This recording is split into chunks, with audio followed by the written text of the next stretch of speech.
Hi, I'm Efrosinina, and I'd love to start this YouTube second day with Linas Kojala, the director of Eastern Europe Studies Center. So, of course, I'd love to start with your comments according yesterday's decisions, yesterday's news for Ukraine, and as the influencer and analytic, what can you say?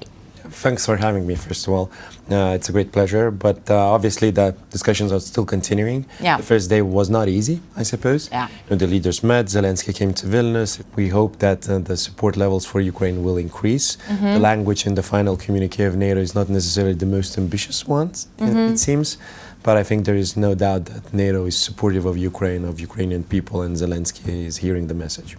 Okay, let's talk about Lithuania. What expectations for your country, personally, your expectations from this summit?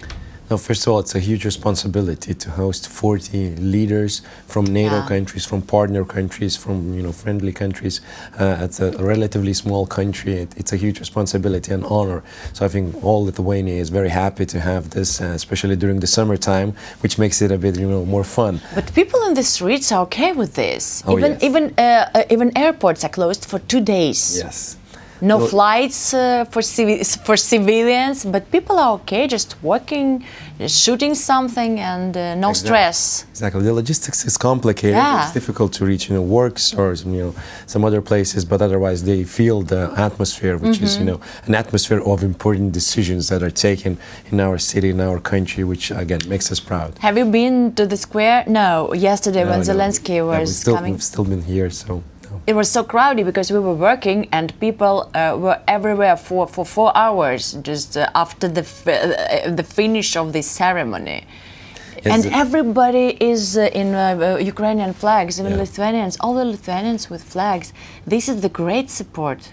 Yeah, we have a very strong civic society. They've had this initiative that before the NATO Summit even started, encouraging people to put out the Ukrainian flags on balconies and in other places to show the message of support for obviously Ukrainian delegation, but just in general to send the message that we are with you, we're standing strong, and we'll never forget your cause. I could see it yesterday. Yeah, I can feel it here. What's the role of Lithuania in international politics today? What do you think? I think we understand that today democracy is facing a lot of challenges. It's being threatened by authoritarian regimes, obviously most directly by Russia's aggressions against Ukraine, but also in a more generic way. So I think Lithuania tries to take this lead because we restored our independence 30 or so years ago. So we are relatively new in terms of our restored statehood, and we understand how important it is to protect the value of democracy, protect the values of human rights, protect the value of freedom. And I think we want to be, taking the lead in this cause in international politics, trying to form groups of countries that could withstand the pressures coming from Russia, but also from China and other countries. Do you feel that you move in this way? Move further? I think so. I think we have political leadership that's very supportive of this idea. They talk about values-based foreign policy. So it's not only about the economic benefit, trade-offs. It's also about ideas. So I think it's a strong consensus here in Lithuania that we must focus on it because in the end, Lithuania's survival as a country depends on the rules-based international order and democracy. Last fall, you signed a memorandum of cooperation with Ukrainian Institute of Future. Can you please share with us how cooperation is progressing?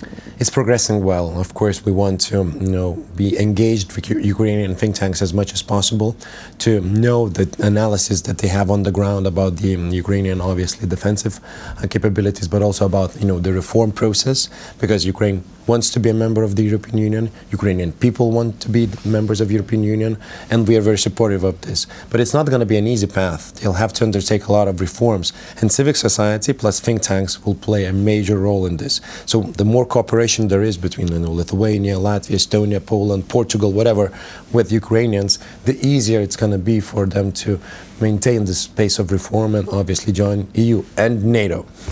I basically have diplomats here, politicians and diplomats, and of course, anytime when I ask them if the war which nobody expected, like especially in such a level, in such a quantity of death and terrorism and absolutely monstrous things. Isn't it a reason to optimize all these rules of coming into NATO or European Union? Hasn't Ukraine shown its level of defense and unity and in defending all the Europe? Isn't it enough? I very much agree with you. Ukrainians have done a lot already to prove that they are a very strong country, a very capable country, a country that's ready to join NATO as one of the most powerful militaries of NATO. I think that's been taken into account. So also in Vilnius, we've heard this decision that there's not going to be a membership action plan needed for Ukraine, which removes one of the stepping stones towards the full membership in NATO. So some bureaucracy should be, put aside, because we see how Ukraine basically shields all of us from the Russian aggression. That's what I mean. Proves, it's a very capable country. Okay, so we will wait, we will fight. Of course, nobody is going to stop, and we wish Ukraine soon victory. Thank you so much. Thank you very much. Thank you. Thank you.